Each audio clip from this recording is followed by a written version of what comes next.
You ask Tiger to solve. This deals with linear equations with one unknown. The final result is x equals 5. Let's solve it step by step. Simplify the expression. Find the greatest common factor of the numerator and denominator.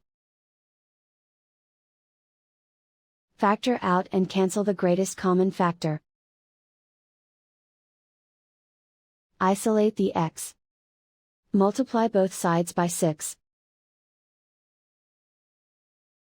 Group like terms.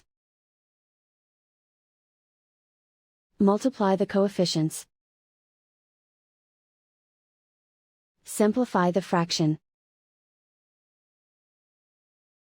Multiply the fractions. Simplify the arithmetic. And so the final result is x equals 5.